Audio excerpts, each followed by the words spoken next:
Assalamualaikum warahmatullahi wabarakatuh. Perkenalkan, nama saya Hikmalia Ikhwan dengan NPM F1G023055 dari kelas A. Di sini saya akan menjelaskan tentang kejang demam. Sebelum itu, kita harus mengetahui apa sih kejang demam? Jadi, kejang demam itu adalah kondisi kejang yang muncul akibat peningkatan suhu rektal lebih dari 38 derajat Celcius yang disebabkan oleh proses di luar sistem saraf pusat. Jadi, kejang demam ini dialami oleh 2-4% anak usia 6 bulan hingga 5 tahun. Kondisi ini tidak termasuk kejang demam jika anak pernah mengalami kejang tanpa demam. Kejang terjadi pada bayi di usia 1 bulan atau jika anak di luar rentang usia 6 bulan hingga 5 tahun mengalami kejang dengan demam. Pada kasus terakhir, kemungkinan penyebab lain seperti infeksi sistem saraf pusat atau epilepsi perlu dipertimbangkan. Diagnosis dari kejang demam ditandai dengan suhu tubuh anak lebih dari 38 derajat Celcius dan kejang yang bersifat tonik-klonik, vokal, atau kinetik. Setelah kejang berhenti, anak biasanya tidak memberi reaksi sejenak, namun sadar kembali tanpa kelainan persarafan. Diagnosis kejang demam mencakup kriteria seperti usia anak antara 6 bulan hingga 4 tahun. Kejang tidak lebih dari 15 menit, kejang bersifat umum, terjadi dalam 16 jam pertama demam, tidak ada kelainan saraf sebelum dan setelah kejang, serta hasil elektroensefalografi normal setelah demam turun. Kejang umumnya berhenti sendiri dan tidak lebih dari 4 kali dalam setahun. Pemeriksaan klinis dan penunjang seperti fungsi lumbal menunjukkan tidak adanya infeksi pada cairan cerebrospinal serta tidak ditemukan gangguan neurologis setelah kejang. Diagnosis ditegakkan setelah penyebab lain seperti epilepsi, infeksi sistem saraf pusat, atau gangguan metabolik disingkirkan. Adapun klasifikasi dari kejang demam, yang pertama itu ada kejang demam sederhana. Jadi, kejang demam sederhana adalah jenis kejang yang berlangsung singkat. Kejang ini kurang dari 15 menit dan biasanya berhenti dengan sendirinya. Kejang demam sederhana ini bersifat umum dengan pola tonik atau kolonik tanpa adanya gerakan vokal. Kejang ini tidak terjadi berulang dalam 24 jam dan mencakup sekitar 80% dari semua kasus kejang demam. Yang kedua ada kejang demam kompleks. Kejang demam kompleks memiliki 3 ciri yaitu yang pertama, kejang lama. Kejang lama ini berlangsung lebih dari 15 menit atau terjadi lebih dari 2 kali dalam sehari dengan kondisi anak tidak sadar di antara episode kejang. Jenis kejang ini ditemukan pada 8% kasus kejang demam. Yang kedua ada kejang vokal, kejang yang terbatas pada satu sisi tubuh atau parsial atau kejang umum yang diawali dengan kejang parsial. Dan yang ketiga itu ada kejang berulang, kejang yang terjadi 2 kali atau lebih dalam 1 hari, namun di antara episode kejang, anak berada dalam kondisi sadar. Kejang berulang dialami oleh 16% anak dengan kejang demam.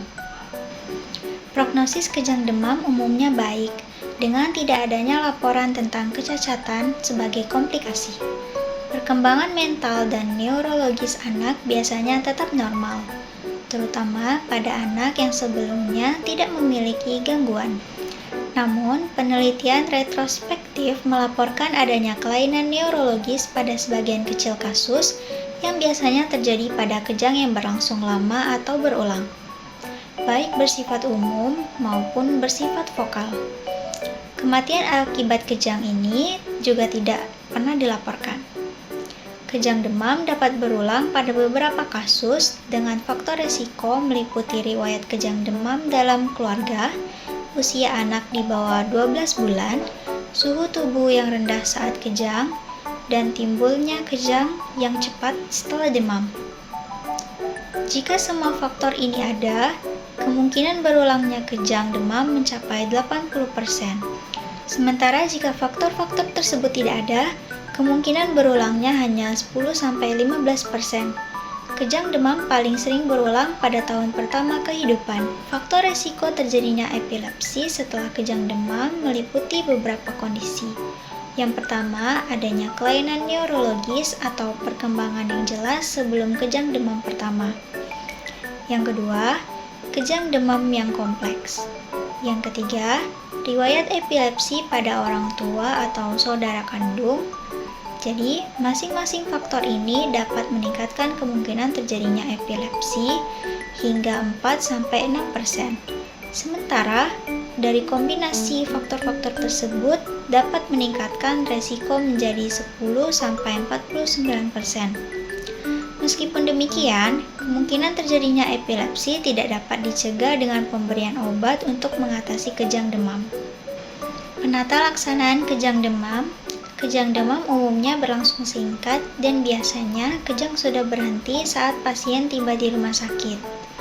Jika kejang masih terjadi saat kedatangan, diazepam intravena adalah obat yang paling cepat untuk menghentikan kejang. Diazepam dengan dosis 0,3-0,5 mg per kilogram yang diberikan perlahan dengan kecepatan 1-2 mg per menit atau dalam waktu 3-5 menit, hingga dosis maksimal 20 mg. Obat lain yang praktis dan bisa diberikan oleh orang tua di rumah adalah diazepam rektal dengan dosis 0,5-0,75 mg per kilogram atau 5 mg untuk anak dengan berat badan kurang dari 10 kg dan 10 mg untuk yang lebih dari 10 kg. Untuk anak di bawah 3 tahun, dosis yang diberikan adalah 5 mg. Sedangkan untuk anak yang lebih dari 3 tahun adalah 7,5 mg. Jika kejang belum berhenti setelah pemberian diazepam rektal, dosis dapat diulang setelah 5 menit. Jika setelah 2 kali pemberian kejang masih berlanjut, dianjurkan untuk membawa anak ke rumah sakit. Di rumah sakit, diazepam intravena dapat diberikan dengan dosis 0,3-0,5 mg per kilogram. Jika kejang belum berhenti, phenytoin intravena dapat diberikan dengan dosis awal 10-20 mg per kilogram dengan kecepatan 1 mg per kilogram per menit atau kurang dari 50 mg per menit. Setelah kejang berhenti, dosis lanjutan adalah 4-8 mg per kilogram per hari dimulai dari 12 jam setelah dosis awal. Jika kejang tetap berlanjut meski dengan phenytoin, pasien harus dirawat di ruang rawat intensif. Pengobatan selanjutnya bergantung pada jenis kejang demam, apakah jenis itu sederhana atau kompleks, serta faktor resikonya. Pemberian obat pada saat demam. Jadi, penggunaan antipiretik untuk mengurangi resiko kejang demam tidak didukung oleh bukti yang kuat. Meskipun para ahli di Indonesia sepakat bahwa antipiretik tetap dapat diberikan. Jadi, dosis parasetamol yang dianjurkan untuk pemberian kejang demam adalah 10-15 mg per kilogram setiap hari, diberikan hingga 4 kali sehari, dengan maksimal 5 kali. Ibuprofen dapat diberikan dengan dosis 5-10 mg per kilogram setiap hari, 3-4 kali sehari. Penggunaan asam asetil salisilat meskipun jarang dapat menyebabkan sindrom Reye pada anak di bawah 18 bulan, sehingga penggunaannya tidak dianjurkan. Untuk antikonvulsan, pemberian diazepam oral 0,3 mg per kilogram setiap 8 jam saat demam dapat beresiko mengurangi resiko kejang berulang pada 30-60% kasus. Begitu pula dengan diazepam rektal dosis 0,5 mg per kilogram setiap 8 jam pada suhu tubuh lebih dari 38,5 derajat Celcius. Namun, dosis tinggi diazepam ini dapat menyebabkan efek samping seperti ataksia, iritabilitas, dan sedasi yang cukup berat pada 25-39% kasus. Sementara itu, penggunaan fenobarbital, carbamazepine, dan phenytoin saat demam tidak efektif untuk mencegah kejang demam. Kejang pada anak seringkali menjadi pengalaman yang menakutkan bagi orang tua. Orang tua seringkali cemas dan mengira anak mereka telah meninggal.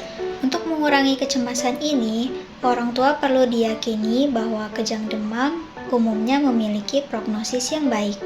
Selain itu, penting untuk memberikan informasi mengenai cara penanganan kejang yang benar, serta memberitahu kemungkinan kejang dapat terjadi kembali. Meskipun pemberian obat untuk mencegah kejang berulang terbukti efektif, orang tua juga perlu diinformasikan tentang efek samping yang mungkin timbul dari pengobatan tersebut. Jika anak mengalami kejang kembali, beberapa langkah yang perlu diambil adalah tetap tenang dan tidak panik. Kendorkan pakaian yang ketat, terutama di sekitar leher, dan jika anak tidak sadar, posisikan anak terlentang dengan kepala yang miring. Meskipun ada kemungkinan anak menggigit lidah, jangan mencoba memasukkan apapun ke dalam mulut anak. Ukur suhu tubuh anak, observasi kejang, dan catat durasi serta bentuk kejang yang terjadi. Tetap berada di sisi anak selama kejang berlangsung, dan berikan diazepam rektal jika diperlukan. Tetapi, jangan berikan obat jika kejang sudah berhenti. Jika kejang berlangsung lebih dari 5 menit, segera bawa anak ke dokter atau ke rumah sakit. Sekian materi dari saya. Wassalamualaikum warahmatullahi wabarakatuh.